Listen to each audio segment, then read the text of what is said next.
महोत्सवानिमित्त आपण इथे हे कीर्तन आयोजित करण्यात आलेलं आहे.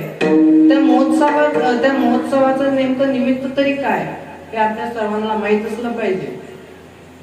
नेमकी दुर्गा माता प्रगटल्या तरी कुठून? लोक आता बघा एक प्रमाण आहे, अनादि निर्गुण प्रगटली भवानी. ते अनादि आहे, ते प्रगटल्या. मग नेमकं प्रगटल्या तरी कुठून? तर आपल्याला आपल्या नवरात्रीचं महत्व माहित असलं पाहिजे. महिषासुर नावाच्या एका राक्षसाला सर्व देवांनी पराजित करण्याचा प्रयत्न केला, परंतु तो पराजित होऊ शकला नाही, तो हारू शकला नाही. आणि त्यावेळेस सर्व देव शिवशंकराकडे गेले. शिवशंकरांनी सांगितलं, तुम्हाला जर त्याचा पराजय व्हावासा वाटत असेल तर तुम्हाला पहिले श्रीहरी विष्णूंकडे जावं लागेल. सर्व देव श्रीहरी विष्णूंजवळ गेले आणि श्रीहरी विष्णूंजवळ गेल्यानंतर त्यांनी त्यांची जे अवस्था होती ती श्रीहरी विष्णूंना सांगितली. आणि सांगितल्यानंतर श्रीहरी विष्णू त्यांना म्हणू लागले की तुम्हाला जर त्या महिषासुराला मारायचं असेल तर त्याकरिता त्याला फक्त एक स्त्री मारू शकते, परंतु ती स्त्री आईच्या उदरामधून जन्माला आलेली नसते. सर्वांनी विचार केला, अशी स्त्री मिळणार तरी कुठे की जे कोण्या आईच्या उदरामधून पोटामधून जन्मालाच आलेली नाही आहे. त्यावेळेस मग सर्व देवगणांची सभा भरली. त्यांनी ठरवलं की आपण आता आपली सर्वांची शक्ती एकत्रित करू आणि एक स्त्री, एक आदिशक्ती निर्माण करू. आणि जेव्हा सर्वांनी आपल्या शक्ती एका ठिकाणी एकत्रित केल्या आणि एक पुतळा तयार केला, तो पुतळा, ते जीव, ती शक्ती म्हणजे आदिशक्ती श्री दुर्गा माता आहे. आणि त्या दुर्गा मातेनं त्या महिषासुराला मारण्यासाठी 9 दिवस 9 रात्र झिजली आणि दसऱ्याला त्याचा पराजय झाला. आणि म्हणून आपण दसऱ्याला विजयादशमी म्हणतो बघा. त्या दिवसाचं दसऱ्याचं निमित्त असं आहे, उद्या परवाच्या दिवशी दसरा आहे बघा. रावणाला सुद्धा प्रभू श्री रामचंद्रांनी दसऱ्याच्याच दिवशी मारलं बघा. आणि आदिशक्ती दुर्गा मातांनी सुद्धा महिषासुराला दसऱ्याच्या दिवशी मारलं होतं. अशा या दसरा आणि हे नवरात्री या 9 दिवस आईने इतके कष्ट सहन केले. म्हणून आजकाल पुरातन काळापासून आपण बघतोच आहोत की कोणी चपलीचा उपवास ठेवतो, म्हणजे चप्पल घालत नाही. कोणी अन्नाचा उपवास ठेवतो 9 दिवसाचा. कोणी फक्त पाण्यावरच राहतो किंवा पाण्यासारखे जे पदार्थ आहेत त्याच्यावर राहतात. तर हे नेमकं का? तर त्या काळी 9 दिवस आईने जे कष्ट सहन केले ते तिच्या बाळाने थोडेसे अनुभवावे म्हणून आपण हा उपवास करत असतो. आणि नाही का झाला ना, परंतु या 9 दिवसामध्ये भगवंताचं चिंतन आपल्या तोंडून झालं पाहिजे. आणि म्हणून आता आपल्या या गांगलवाडी पवित्र क्षेत्रामध्ये हा नवरात्री उत्सवाचा आयोजित करण्यात आलेला आहे. तरी सर्वांनी आता एक वेळा प्रेमानं भजन करायचंय विठाला.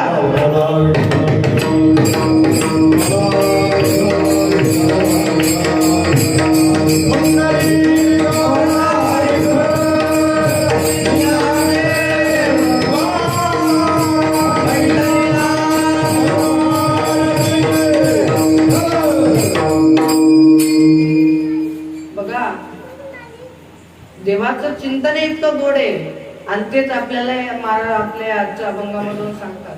महाराज आपल्याला आपल्या हिताचा उपदेश करतात. आणि हिताचा उपदेश महाराज कोणाला करतात? तर ते तुम्हा आम्हाला करतात. बघा, कोणालाही काही सांगायचं असेल ना तर सांगणारा कोण आहे? सांगतात तरी कुणाला? त्याचा अधिकार आहे का? आणि त्यांची त्या याच्यावरती अनुभव आहे का? हे महत्वाचं असतं बघा. आणि बघा, सांगत आहेत ते तुकाराम महाराज. अभंगाला सुरुवात आहे सांगतो शब्दाने झालेले. सांगतो शब्द आपल्या जीवनामध्ये सौम्य शब्द आहे, एकदम साधारण असा शब्द आपण नेहमी ऐकतो. परंतु महाराज आपल्याला इथे काहीतरी सांगत आहेत. बरं कोणाला सांगतात तर तुम्हा आम्हाला सांगतात. महाराज तुम्हा आम्हाला सांगतात, पण खरंच ते आपल्या हिताचं आहे का? तर हो, महाराज जे आपल्याला या अभंगामध्ये सांगतात ते तुमच्या माझ्या हिताचं आहे. महाराजांचा अधिकार आहे का? तर हो, महाराजांचा अधिकार तरी काय आहे? अधिकाराशिवाय माणसानं बोललं नाही पाहिजे. शास्त्रामध्ये वचन आहे की अधिकाराशिवाय माणसानं बोललं नाही पाहिजे. तुम्ही सांगा, ज्याच्या गळ्यात मार नेताना महाराज लोकांच्या चुका काढा का? बोलत जा. त्याला घरी चहा भेटत नाही ते आपल्याला सांगतो. महाराज अधिकार असल्याशिवाय बोललं नाही पाहिजे. बरं महाराजांचा अधिकार तरी काय? तर महाराज आपल्याला म्हणतात वेदाचा तो अर्थ आमसी चटावा किंवा तुकिता तुलनेसी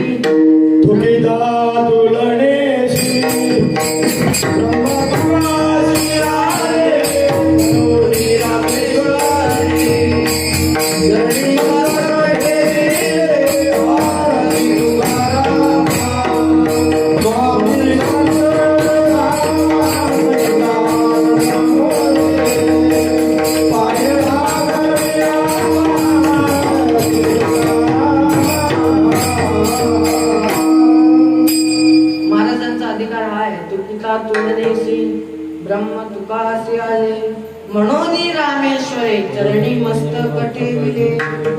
बरं महाराजांचा अधिकार आहे, त्याचा महाराजांना अनुभव आहे का? तर महाराज आपल्याला सांगतात की अनुभव आले अंगा ते जगात देतसे. म्हणजे जे अनुभव आले तेच आम्ही जगाला देतो. आणि तुकाराम महाराजांचे जे अभंग आहेत ना, हेच त्यांचे अनुभव आहेत. आणि जे त्यांचे अनुभव आहे ते म्हणजेच अभंग आहेत. बरं का? बरं महाराजांना अनुभव आहे, महाराजांना अधिकारही आहे. महाराज आपल्या हिताचं सांगत आहे.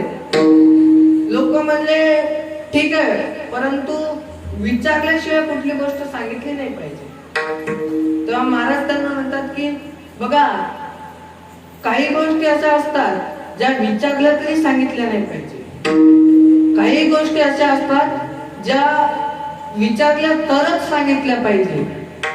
आणि काही गोष्टी अशा असतात जे नाही विचारल्या तरी सांगितल्या पाहिजे.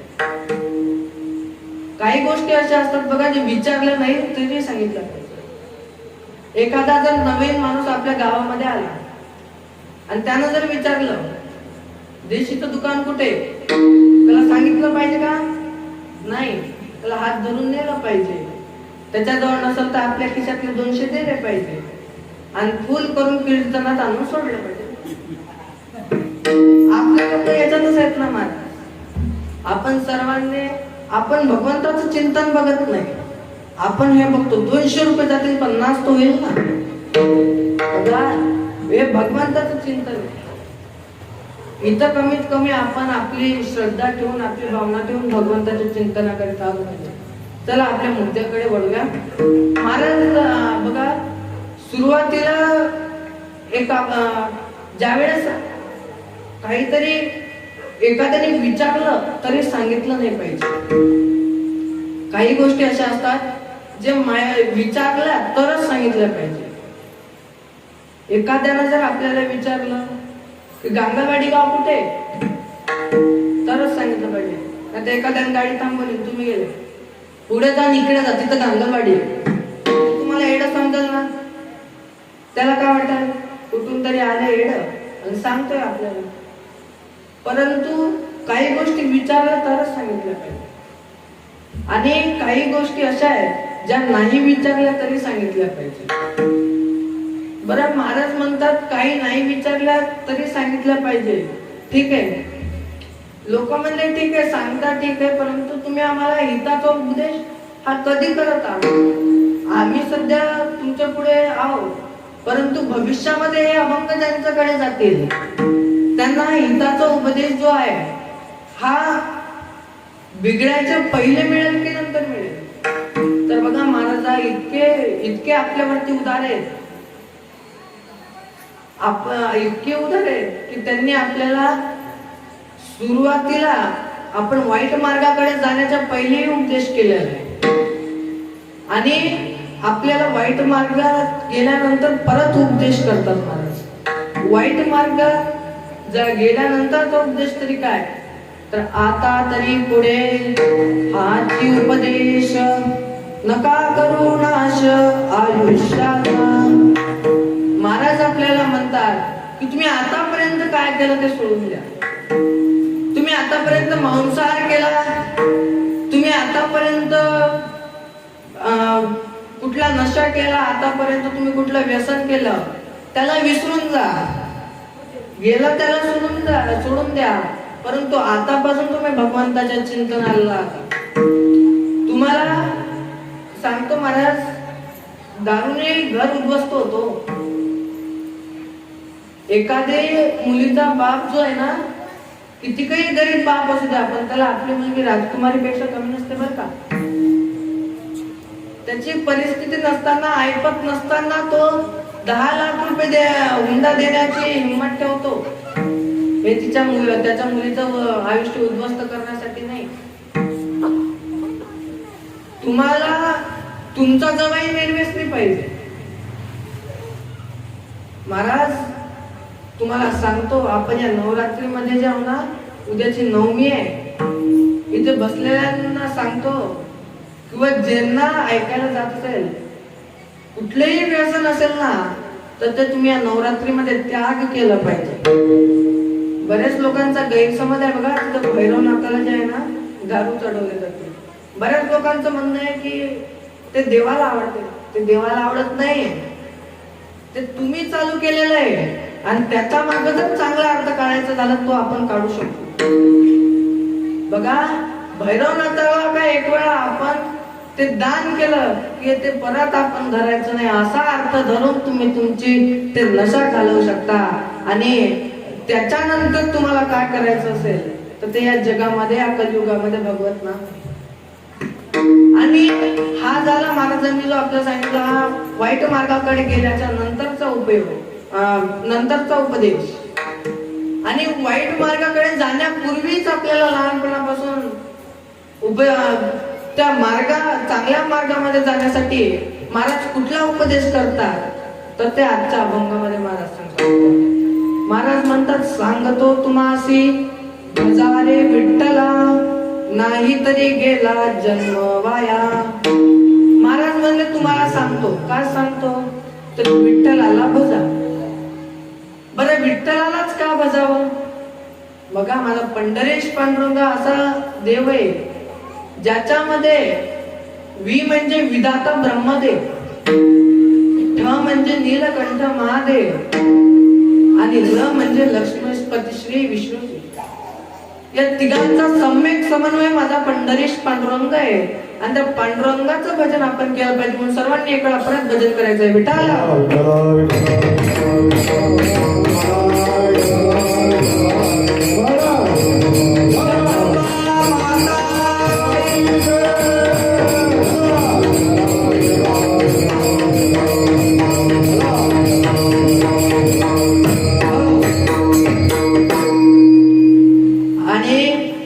अभंगामध्ये महाराज सांगतात की आपण आपल्या विठ्ठलाला भजलं पाहिजे.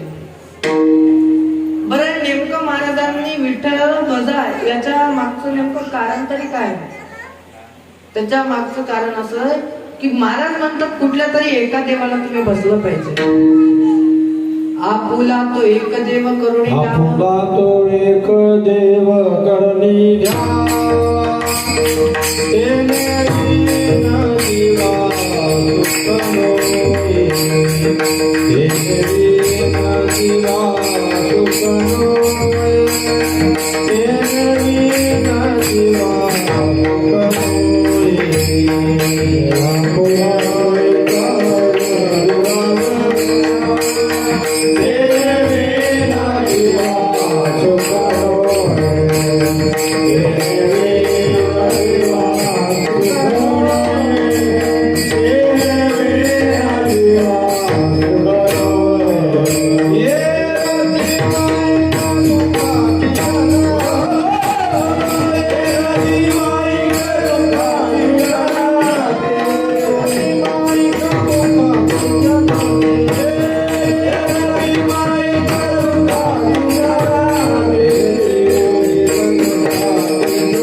का बरं तुम्ही बोलत का नाही?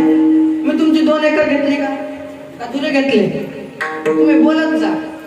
कीर्तनामध्ये माणसांना बोललं पाहिजे, जे पाठ आहे ते बोलायचं, जिथे बोलता येते तिथे बोललं पाहिजे. नाही तिकडे पाहण्यात का फायदा? नाही तर वाट्यावर बसले की चाललं, यानं असं केलं त्यानं कसं केलं, दुसरं आपल्याला काही जमत नाही. बोलायचं असेल तर इथं बोललं पाहिजे, इथं भगवंताचं चिंतन घेतलं पाहिजे. बघा महाराज म्हणतात, आपुला तो एक देव करुणी गावा, देणे विना जीवा सुख नोहे, हेरती मायक दुःखाची जनती, नाही अद्यंती. महाराज आपल्याला म्हणतात की आपला कुठला तरी एक देव केला पाहिजे, परंतु आपलं तसं नाही आहे महाराज. आपण वार बघून देव बदलतो. सोमवार आला की महादेवाच्या मंदिरात जायचं, काय ते लोटा, त्यात ते पाणी आणि 2-4 बेलाचे पानं, आणि ते महाराज सांगते ते एक अशी वस्तू सर्व घेऊन निघतात बाया सकाळी सकाळी. महाराज खोटं नाही सांगत, आमच्या घराजवळ एक महादेवाचं मंदिर आहे. त्या महाराजांनी इतकं चांगलं काम केलंय, पण प्रदीप मिश्राजीनं बायाच्या ते फुसफुसात बंद केल्या. हिचं घरा तिले, तिचं घरा ना तिले. आता महादेवाच्या मंदिरात इतक्या जातात. मी पहिले महाराज ज्या महादेवाच्या मंदिरात जायचो घरापाठच्या, तिथं कोणी नव्हते, 1-2 जण आले तर आले. आता तिथं अशी गत झाली, आता पुजाऱ्यालाच जागा नाही असं म्हणायला चाललं. आता आम्ही गेलो की आम्हाला तिथे वेटिंग मध्ये थांबा लागते अर्धा तास. महाराज त्यानं बघा, त्या माध्यमातून सुद्धा भगवंताचं चिंतनच होते. म्हणून बघा, देव आपला एक ठेवला पाहिजे.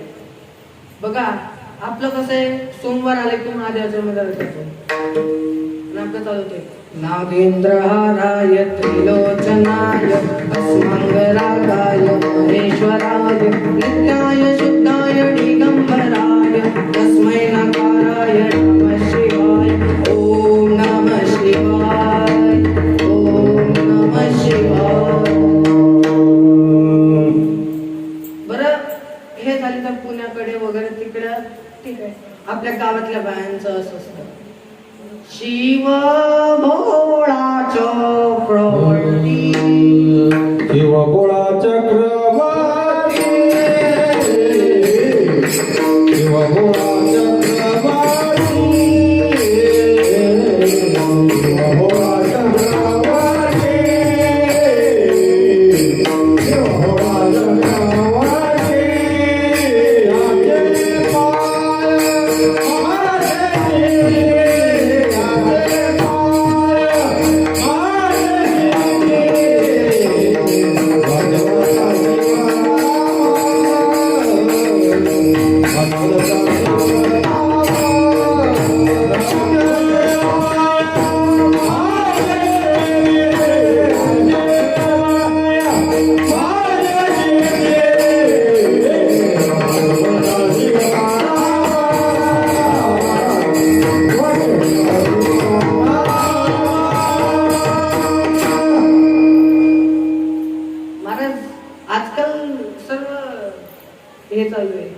सोमवार आपला जातही नाही, मंगळवार आले की आपलं देवीचं चालू होते. आणि काय महाराज आजकालचे गाणे आहेत का, देवीला सुद्धा देत नाही. महाराज देवीच्या मंदिरात आलं की आपलं चालू होते मंगळवाराच्या दिवशी एक तर गणपतीला बसतो आपण, वक्रतुंड महाकाय सूर्यकोटि समप्रभ निर्विघ्नं कुरु मे देव सर्वकार्येषु सर्वदा. सकाळी गणपतीच्या मंदिरातून आलं की बाजूलाच देवीच्या मंदिरात जाते, तिथं सर्व मंगल मांगल्ये शिवे सर्वार्थ साधिके शरण्ये त्र्यंबके गौरी नारायणी नमोस्तुते. बरं, आपण इतक्या वरी थांबत नाही, आपण देवी जवळ गेलो म्हणजे देवी माय पाय बाई माझ्याकडे काय नाही ग, सोयाबीन खराब. अरे त्या देवीनं जे दिलंय आपल्याला ते खूप आहे. देवीकडे कधी मागत जाऊ नका, देवीकडे कधी काही मागत जाऊ नका. काही ती जे देते ना त्याचा आपण जरासही परतफेड करू शकत नाही. नाही, इतकं आपल्याला देवानं दिलेलं आहे. म्हणून आणि आपला मंगळवार जात नाही की बुधवार आला की बोलावा विठ्ठल, पहावा विठ्ठल, रावा विठ्ठल जीवे भावे. आणि जसा बुधवार वळाला की आपल्याला होते गण गण गणात होते, गण गण गणात होते. बरं आपण गुरुवार जाऊ देत नाही की रात्री झोपेतच संतोषी मातेचे गाणे, संतोषी माता. आणि संतोषी मातेचे मंत्र आपल्याला झोपेतच आठवते. ओम संतोषी माताय नमो नमः. बरं बाहेर तर असे असे मंत्र आठवतात काही काही. रात्रीचं सकाळी सकाळी असं संध्याकाळी 6 वाजू द्या आणि घरी का गोंधळ असला अशी अंगात येते महाराज देवी. आणि बरं मला कळतच नाही तुमच्या अंगात कसं काय. ठीक आहे तुम्ही खूप तपस्या केली असेल तर ठीक आहे, परंतु आपण ते घरचे काम करतो. हा तुम्ही आदिशक्ती आहात, तुमच्यामध्ये ताकद आहे, पण देव तुमच्या अंगात कसा आहे तो तूच कळत नाही मला महाराज. आणि तिचा नवरा तिच्या पुढे पालत्या मांड्यावर म्हणतो, ते म्हणते भक्ता, हे म्हणते बोला आई. आई वैष्णी आई आहे काय महाराज. आजकालची लोक लई बिघडली. आता आजकाल काही काही लोक आपल्या बायकोला पिल्लू म्हणतात. आता बिघडली का काय काय ना म्हणते ते म्हणते बोल रे राहू. पती परमेश्वर आहे, नावानं कधी हाक नाही मारली पाहिजे. पतीचं नाव घ्यायचे आपल्याला अधिकार कधी असतो माहिती का, जेव्हा एखादं शुभ कार्य असतं ना, जेव्हा आपल्याला नाव घ्यायला सांगतात त्यावेळेस नावानं हाक नाही मारलं पाहिजे. माझ्या बघा आता जितके जुन्या माता मावल्या आहे हो याच्याबद्दल बोल. आजकालच्या बायांचं काही खरं नाही. नवीन लग्न झालेलं आता लेकरांना सांगतो तुम्हाला, लग्न तुम्हाला आता वाटते कधी होते कधी होते कधी होते, पण एक वेळा झाल्यावरच कळते. महाराज माझं निघाल मी दुसऱ्याचे अनुभव ऐकले महाराज काही नाहीये. आणि हे संसार जो आहे ना हा दुःख आहे महाराज. संसार दुःख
आणि या जगामध्ये कोण दुःखी नाही आहे. जो देखे सो दुखिया सुखिया कोई नहीं. जो देखे सो दुखिया सुखिया कोई नहीं. जो देखे सो दुखिया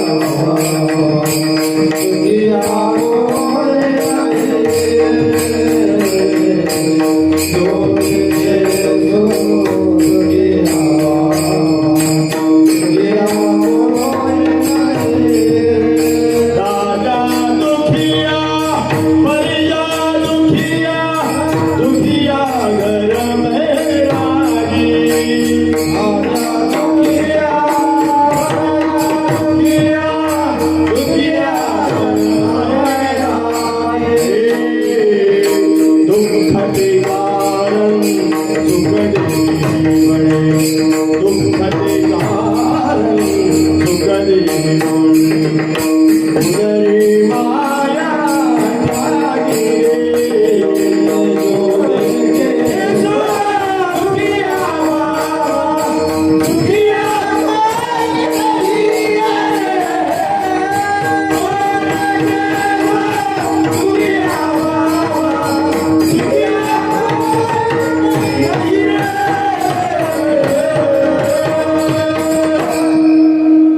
त्यागी दुखिया बाबा सुखिया कोणी नाही रे सर्व सुख दुखी येत सुखी कोणीच नाही राजा दुखिया प्रजा दुखिया सर्व दुखी येत या जगामध्ये सुखी तर कोण असेल तर तो फक्त भगवंताचा दास आहे संताचा दास आहे म्हणून भगवंताचं चिंतन केलं पाहिजे भगवान हर एक कीर्तनामधून मी नेहमी सांगत असतो बघा रोज मी सांगत असतो की देवाचं चिंतन केलं पाहिजे आपण जे राम राम म्हणतो ना यातून सुद्धा देवाचं चिंतन होतं म्हणून आपण म्हणतो बघा आजकाल त्या हाय हॅलोचा जमाना आला पण आजही आम्ही ते सीबीएसई शाळेमध्ये आहो मी परंतु आमच्या शाळेतला एकही मुलगा आला की मला रामकृष्णारी म्हणतो इतर मला रामकृष्णारी म्हणतो आणि जाताना आम्ही हरी हरी हा शब्दच वापरतो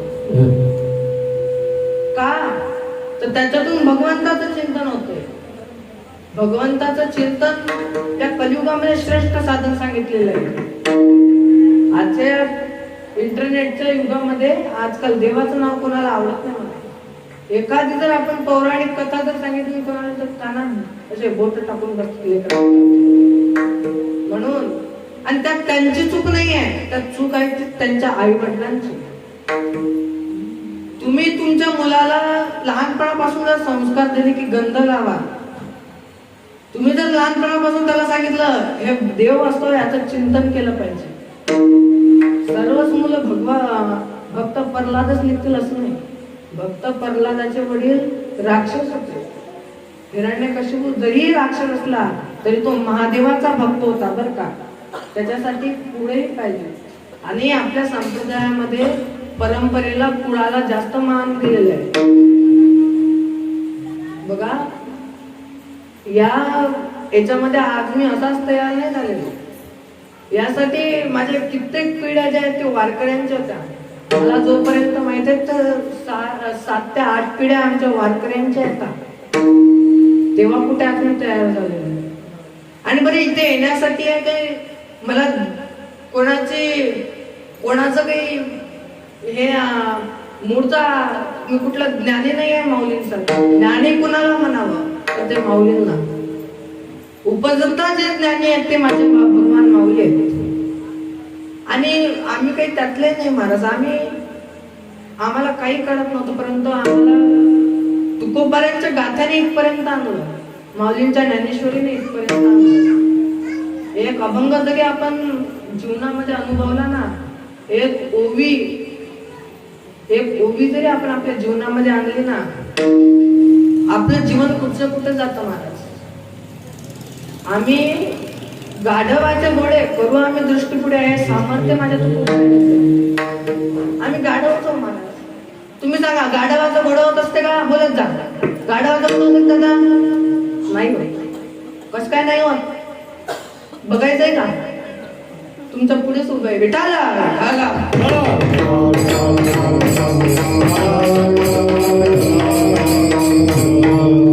आम्ही गाढवच हो महाराज पण आम्हाला तुकोबाऱ्यांच्या गाथ्यांना घोड गेले इतकं चंद्र आम्हाला तुकोबाऱ्यांच्या गाथ्यांना गेले आजही तर ज्ञाने माऊलींची जी समाधी आहे जिवंत समाधी आहे संजीवन समाधी आहे आणि जरी विज्ञानकांनी जरी नाही मानलं की त्याच्यामध्ये माऊली सध्या प्रेझेंट असतील सध्या त्याच्यामध्ये जिवंत असतील तरी ती समाधी जी आहे त्या दृष्टिकोनातून पाहिलं तरी ती समाधी इतकी पॉवरफुल आहे महाराज त्याला इतके महात्म्यांचे मस्तक लागले इतक्या महात्म्यांचे त्याला स्पर्श झाला की तो वरचा जो तो समाधीचा दगड आहे तो सुद्धा इतका पॉवरफुल झालेला आहे आणि कोणाला विश्वास ठेवायचा न ठेवायचा हा त्याचा प्रश्न आहे कारण की बघा भगवंत हा तो मुळीच आहे परंतु एखादा जरी येऊन म्हटला की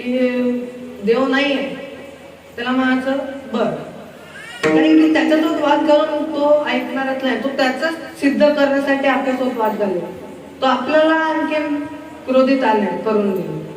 त्यापेक्षा त्याच्यासोबत वाद न घालता त्याला म्हणायचं ठीक आहे. समजा एखादा जर एडा असला, काही जर असा रस्त्यात भेटला, त्यांचं म्हटलं हल्या दूध देतो, त्याला म्हणतात 5 लिटर. का बोलता महाराज यांच्या पुढे? एक मला असंच भेटलं, मला म्हणे महाराज मी देवाला मानत. म्हटलं चांगलं आहे. म्हणे असं कसं काय तुम्ही म्हणता चांगलं आहे? मी देवाला मानत नाही. म्हटलं मग काय चांगलंच आहे ना. ते म्हणे तुम्ही भागवत करता, कीर्तन करता, तुम्ही नामस्मरण करता, लोकांना सांगता देव आहे देव आहे, मग तुम्ही कसं काय म्हणता देवाला? मी म्हटलं देवाला मानत तुम्ही, तुम्हाला कसं काय वाटत नाही काही?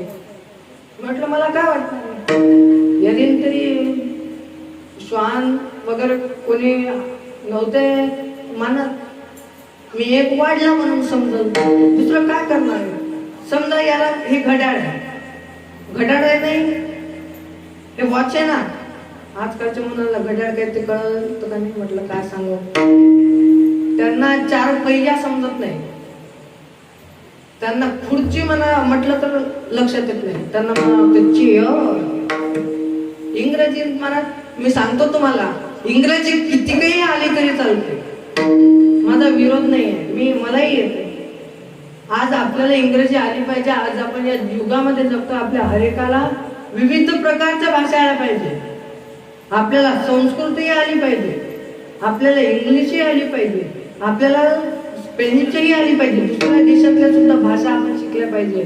परंतु आपली भाषा न विसरता जर दुसऱ्या भाषा आल्या तर त्या माणसाला श्रेष्ठ म्हणता येईल. आपल्याला आज आपली मराठी भाषा विसरता कामा नये.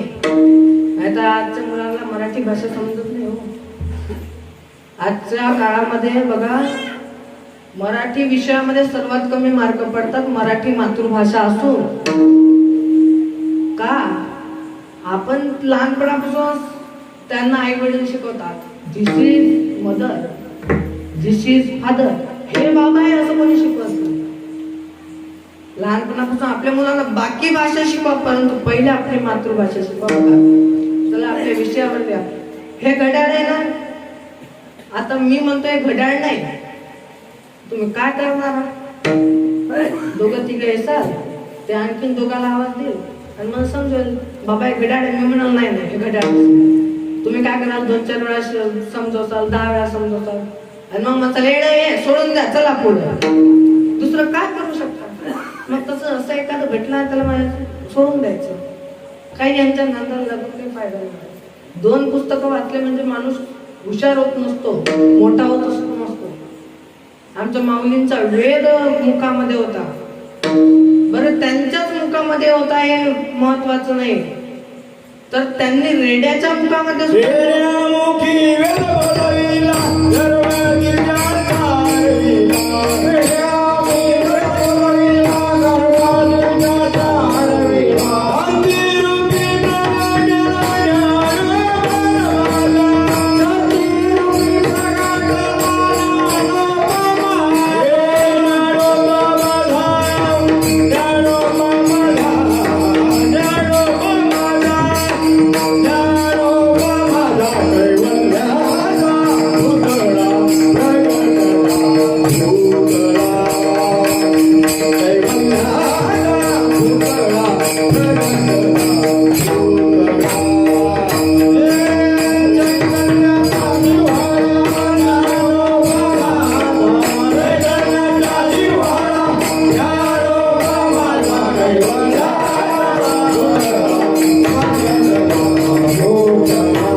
रेड्यामुखी भेद बोलवला माझ्या ज्ञानोबऱ्यांनी.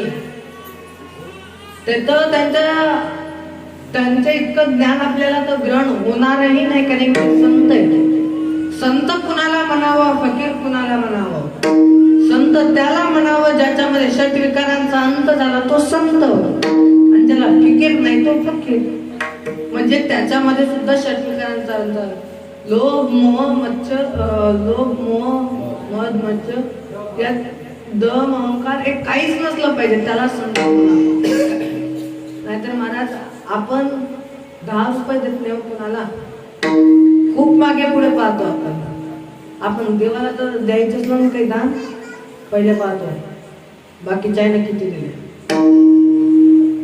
बाकी त्यांचं काय करायला लागतं, दान तुला करायचंय ना, पण आपलं कसं आहे स्वतःच आपण कधी दाखवत नाही, आपलं असं आहे स्वतःच्या घरातलं भांडण आपण दिसू देत नाही, आपण स्वतःच्या दुःखाने जितकं दुःखी नव्हतं तितकं दुसऱ्याच्या सुखानं उभं का. आपल्या जवळ इनोवा जरी असली पण दुसऱ्यानं जर लँड क्रुझर घेतली तर आपल्याला त्याचा अंगात असं हे वाटते की अरे आपल्या जवळ पाहिजे होते, कायला देवानं दिलंय त्याच्यात समाधानी राहिलं पाहिजे.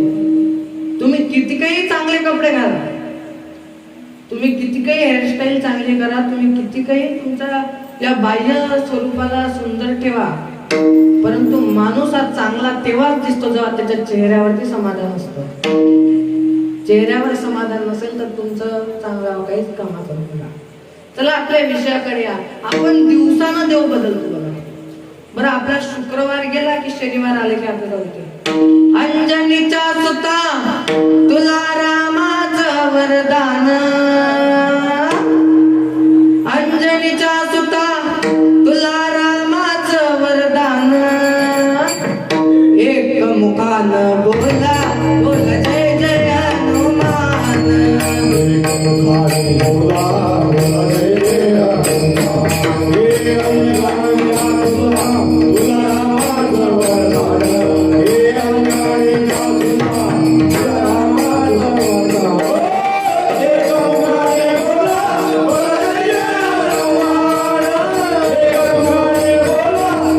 जय हनुमान. आणि शनिवार गेले की आपला रविवार आले की आपल्या सोबत अहं वाग्या सोहं वाग्या प्रेमान गडावारी, मल्हारीची वारी माझ्या मल्हारीची वारी, मल्हारीची वारी माझ्या मल्हारीची वारी,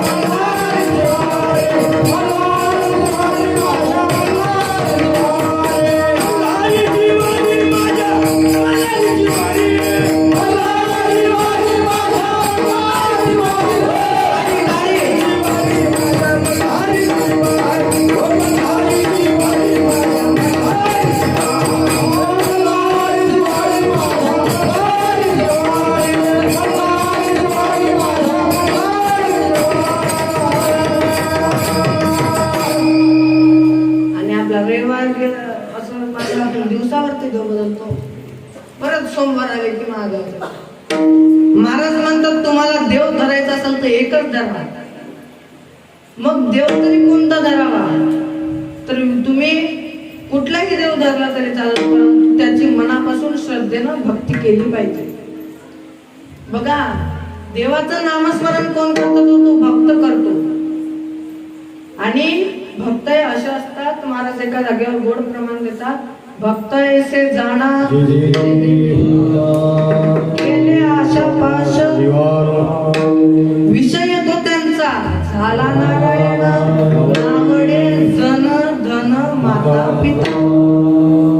त्यांना लोकांची काहीच पर्वा नाही लागत, त्यांना संसाराची नाही, त्यांना धन आवडत नाही.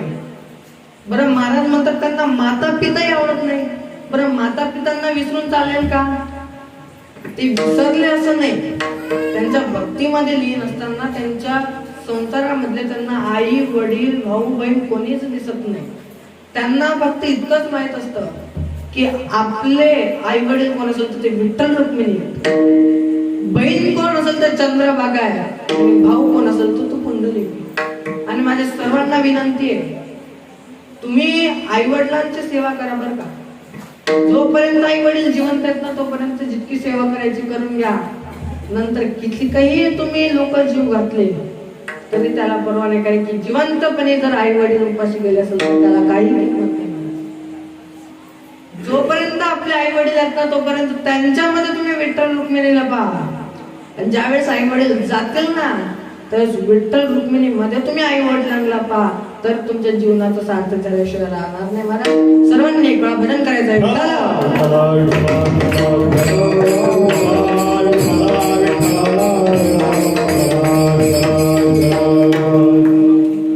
चला आपल्या विषयाकडे येऊया. महाराज म्हणतात की तुम्हाला मी सांगतो. काय सांगतो? सांगतो तुम्हासी भजन विठ्ठला,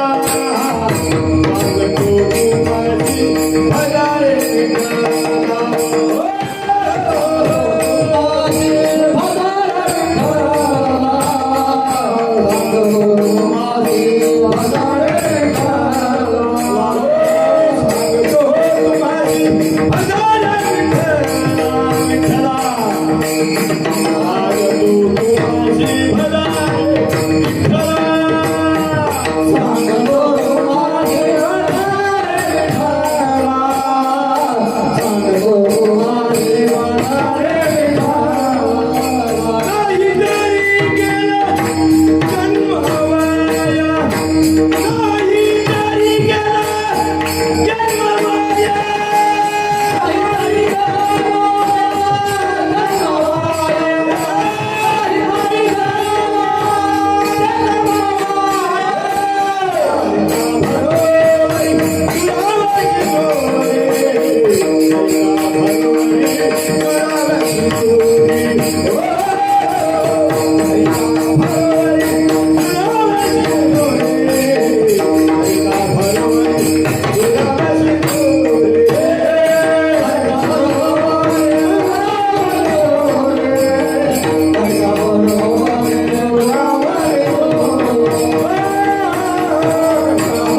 भजन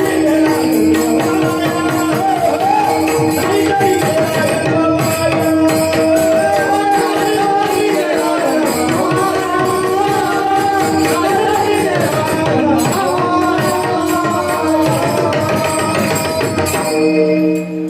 महाराज म्हणले सांगतो तुम्हासी भजारे विठ्ठला, नाहीतरी गेला जन्म वाया. महाराजांनी असं का काय म्हटलं नेमकं? तुम्हासी म्हणण्याचा मागचा अर्थ तरी काय? महाराज म्हणायला पाहिजे तर सांगतो महाराज लोकासी भजारे विठ्ठला. कारण की आपल्याला तर काही गरजच नाही. मला की सर्व इतकं गोड भजन चालू असताना सर्वांनी टाळ्या वाजवल्या पाहिजे. टाळ्या वाजवणे गुणी माणसाचं लक्षण आहे बरं का. टाळ्या वाजवल्यानं सायंटिफिक दृष्टिकोनातून जरी पाहिलं तर आपल्या हातावरती वेगवेगळा पॉइंट आहे आणि तो पॉइंट दबला की आपल्या हरेक बिमारी दूर होत असते. आणि मग महाराज म्हणतात बघा, सांगतो तुम्हासी भजारे विठ्ठला. बरं विठ्ठलाला का भजावं? विठ्ठल हे असं नाव आहे. जर तुम्ही विठ्ठल नामाचा जप केला तर तुम्हाला अटॅक येत नाही. तुम्ही म्हणाल महाराज कसं काय सांगता असं? विठ्ठल म्हणताना जो आपल्याला इथे एक झटका लागतो, विठ्ठल असा एक झटका लागतो, तो लागल्यामुळे आपल्याला कुठलाच अटॅक येत नाही. अटॅकाचे सुद्धा प्रकार आहेत.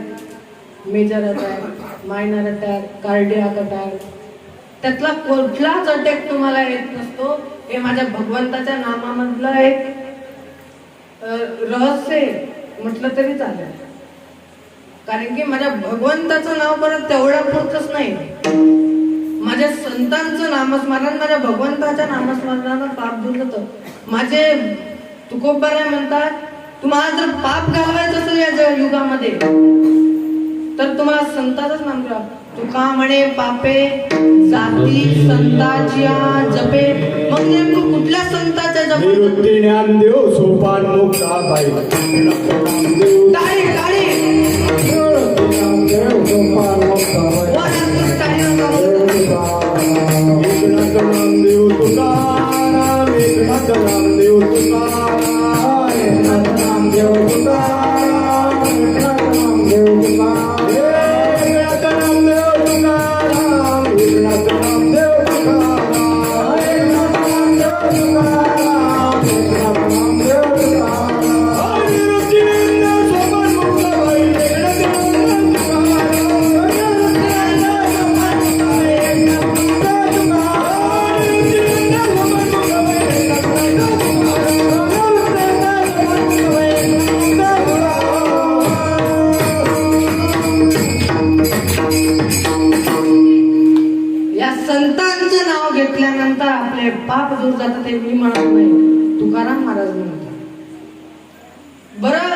ठीक आहे, महाराज लोक म्हणले आम्हाला पटलं, आम्ही भगवंताचं नाव घेऊ, परंतु जर आम्ही नाव घेतलं नाही तर काय होईल? महाराज म्हणले नाही तरी गेला जन्म, तुमचा जन्म हा वायाला जाईल. मग नेमकं वाया किती वेळा जन्माला वेळ, किती वाले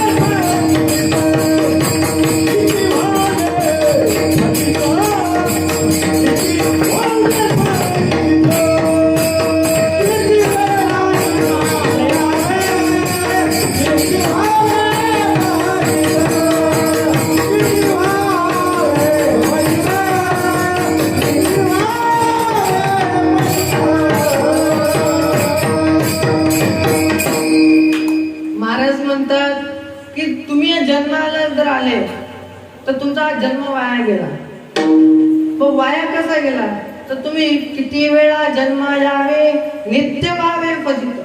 तुम्ही जितक्या वेळा जन्माला या तितक्या वेळा फजिती तुमची होईल. या जन्मामध्ये तुमचं जीवन सार्थक होणार नाही जर तुम्ही भगवंताचं नाव घेतलं. जन्मायोनी काय केले, जन्मायोनी काय केले, जन्मायोनी काय केले,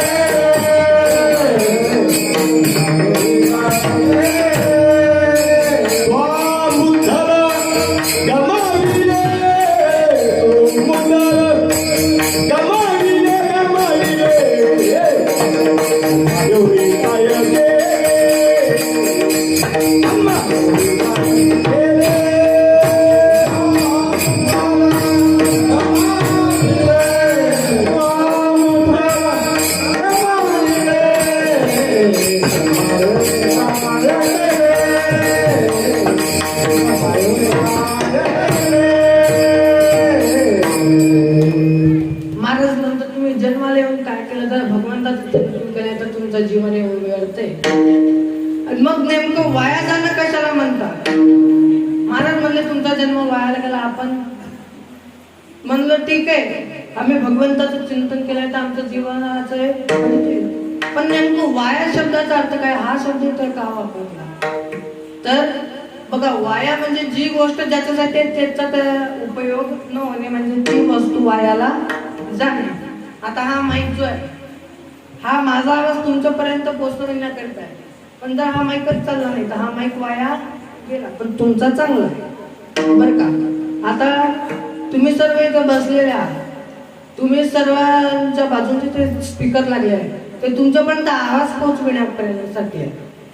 हा जो कॅमेरा आहे हे इतर लोकांपर्यंत कीर्तन पोचावं, नामस्मरण पोचावं, चिंतन पोचावं म्हणून आहे. पण जर ते पोहोचलंच नाही तर ते व्हिडिओ क्लिप काय बनले असेल ते वायाला गेली. मग तसाच तुमचा जन्म भगवंताचं चिंतन केलं नाही तो वायाला जातो. लोक म्हणले ठीक आहे, बरं नेमकं भगवंताचं चिंतन तरी कसं करायचं? तर सर्वांनी प्रेमाने करायचं. विठोबा रखुमाई, विठोबा रखुमाई, विठोबा रखुमाई, विठोबा रखुमाई, विठोबा रखुमाई, विठोबा रखुमाई.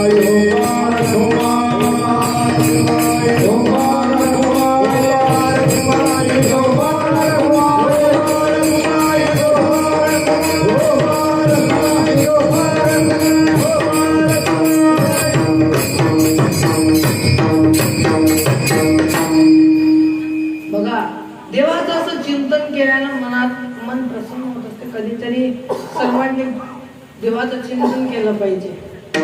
देवाचं चिंतन अगदी श्रेष्ठ आहे बरं का. बरं लोक म्हणले, लोकांना पटलं, लोक म्हणले ठीक आहे आम्ही देवाला भजू, परंतु आम्ही संसारिक माणसं, आम्हाला संसाराची बरोबरी करावी लागेल.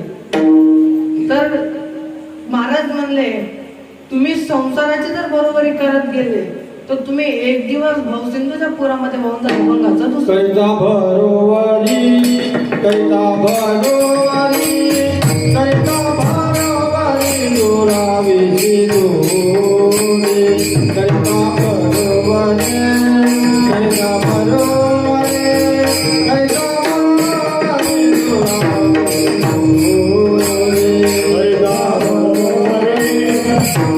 भरोवरी, कैता भरोवरी, कैता भरोवरी, कैता भरोवरी.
महाराज म्हणले तुम्ही संसाराची बरोबरी जितकी कराल तितकं तुम्ही भावसिंधूच्या पुरामध्ये होऊन जाल.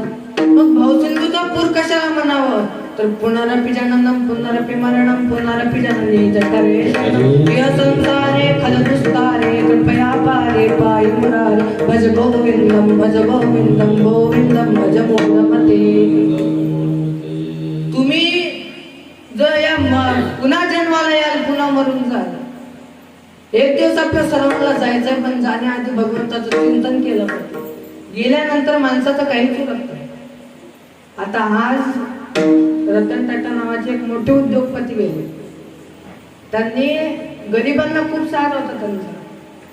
गेल्यानंतर आपल्या इथं जर काही उरत असेल तर ते नाव आहे. इथं जाण्यापूर्वी तुम्ही असं कार्य करा की तुम्हाला कोणीतरी तुम्ही गेल्यानंतर नाव काढलं पाहिजे. तुम्हाला जगायचं असेल ना तर माणसानं असं जगलं पाहिजे. जगायचं असेल ना तर माणसानं असं जगलं पाहिजे. चालताना एखाद्याला राम राम घातला पाहिजे. घरी एकटे असाल तर कोणतरी गाठ घ्यायला आलं पाहिजे. आणि ज्यावेळेस ते जग सोडून जाल ना त्यावेळेस हरेकाच्या डोळ्यामधून अश्रू आलं पाहिजे तर माणसानं जगलं पाहिजे.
काही जर राहत असेल तर ते फक्त तुमची कीर्ती राहते, बाकी काही राहत नाही.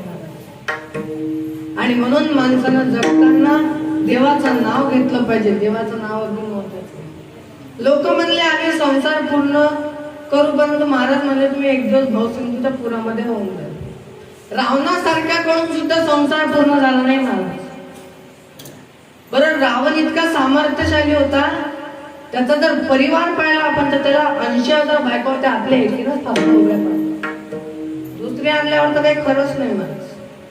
काय महाराज, रावणाला 80,000 बायका, 1,00,000 मुलं, 1,25,00,000 पंतू होते. बरं त्याचा मी आतापर्यंत विचार हेच करत आलो, नेमकं रावणाला राशन तरी किती भेटत असत? इतका परिवार म्हटल्यावर महाराज. बरं त्याचा परिवारच मोठा नव्हता, त्याचं जर तुम्ही सामर्थ्य पाहिलं, त्याची शक्ती पाहिली तर सर्व देव आहे त्याच्या बंदिशाळेमध्ये होते. बरं विद्वानी इतका होता. आपण जे तांडव स्तोत्र ऐकतो ना, ते तांडव स्तोत्र रावणानं रचलेलं आहे. जटाटवी गलज्जल प्रवाह पावितस्तले गले वलंबलंबितं भुजंग तुंग मालिका डमट डमट डमट डमनिनाद वड्डमर्वयं चकार चंड तांडव तनोतु न शिव शिवम. हे महाराज हे असे एका श्वासात म्हणावं लागतं, नाही तर ते फूट होते त्याची. इतकं कठीण हा दम लागतो तरी महाराज त्यानं असे इतकं मोठं तांडव स्तोत्र तयार केलं. विचार करा किती विद्वान असेल. पायावरती त्याच्या कैलास पर्वत होता, तरी त्याने नृत्य करत ते तांडव स्तोत्र रचलं. इतका विद्वान होता, तरी त्याच्या 3 संसारातल्या इच्छा पूर्ण झाल्या नाही. पहिली इच्छा होती त्याची स्वर्गाला शिडी लावावी, दुसरी इच्छा होती सोन्याला सुगंध यावं, आणि तिसरी इच्छा होती ती म्हणजे समुद्रातलं पाणी गोड व्हावं. समुद्रातलं पाणी गोड झालं नाही, सोन्यालाही सुगंध लागला नाही, आणि स्वर्गालाही शिडी लागली. विचार करा, रावणा इतका सामर्थ्यशाली असून त्याच्या जर संसारातली इच्छा पूर्ण होत नसेल तर आपल्या कुठून होणार आहे? म्हणून या संसारामध्ये जर आपण डुबून गेलो तर इथे आपलं काहीच राहणार नाही. एक दिवस सर्वांना जायचंय. आणि नाथबाबा आपल्याला म्हणतात, बहीण कुणाची, भाऊ कुणाचं, कोण कुणाचे सगळे सोय रे. मेल्या मागे सर्व जाईल, तुटतील धागे नाही रे, नाही कुणाचे कुणी. या जगामध्ये कोणही आपलं सांगा तुम्ही. आजकाल भावाभावांचे भांडण होतात. आणि तुम्हाला सांगतो, जीवनामध्ये भावाचं, गावाचं आणि गरीबाचं कधीच खायचं नाही. भावाचं कधी खाऊ नका, गावामध्ये महाराज कधीच कोणाचं खाऊ नका. आणि नाहीतर मग ते अशी अवस्था होते, एखादा पुढारी आला की लोक त्याच्या पुढे खूप मान देतात. कुठलेही पुढारी बघा, आम्ही बसलेलो असतो, एखादा पुढारी आले सांगतात, महाराज आमच्या गावामध्ये जी प्रगती झाली फक्त साहेबांमुळे, बाकी साहेब नव्हते तोपर्यंत काहीच नव्हतं. साहेब आले तेव्हापासून रस्ते आले, लाईट आले, सगळी प्रगती साहेबांमुळे. आणि साहेब जराशी पुढे गेली की म्हणतात अख्खं गाव खाल्ले. नाव जर कमवायचं असेल ना तर शेवटपर्यंत निघलं पाहिजे. आजकालच्या लोकांना गाणे सुद्धा लिहितात. कचकच कांदा कापताना सुरीतनं बोट वाजवायची गाण्यात काहीच अर्थ नाही. हे गाणे काही दिवस चालणार फक्त. पण आमच्या तुकोपर्यंतचे अभंग हे 350 वर्षांपासून आतापर्यंत चालतात. आणि त्या चाली जर म्हटल्या महाराज तर कानाला गोडवा वाटतो, कारण की त्यांच्या वाणीमध्ये ते तप होतं. नाहीतर काही गाणी म्हणतात महाराज आजकालच्या काळात. आणि त्या गाण्याच्या काही लोक इतके, तुम्ही विचार करा, एखादा जर सप्ताह ठेवला तर सप्ताहाचा पॉम्पलेट पाहिलं ना एखाद्यानं तर ते तिथून म्हणतं, अरे आता 8 दिवस झोपू देत नाहीत रे. त्यांना सप्ते पचना मग हे दुर्योधनापेक्षा कमी आहेत का? विचार करा, ज्या भगवंताचं चिंतन ज्यांना पटत नाही त्यांच्या मनामध्ये नक्की पाप असेल. आणि इतकंच नाही महाराज, काही काही ठिकाणी तर आम्ही इतकी विचित्रता पाहतो. गावात जर आम्ही गेलो, लोक तोंडावर गोड बोलतात महाराज, काहीच नाही. ते सुना बसलेला असतील, आता सासात दिसा लागल्या सर्व. पण सांगतो तुम्हाला, तुमच्या सुनबाईला फक्त गोड बोलत जा. शेजारने जाऊन तुम्हीच घरानं करता आणि ती शेजारने लावून देते. तुम्ही फक्त इतकंच म्हणायचं, माझी सून बाई लक्ष्मीच. काय तकदीर माझं. ती लगेच ते चालू आत्या बाई चहा. महाराज जग येडे हो, फक्त ओळख बनवता. एखादी सून बसत असेल तर म्हणे ना मला झटकून गेली. सुनीलला सुद्धा सांगतो तुम्ही फक्त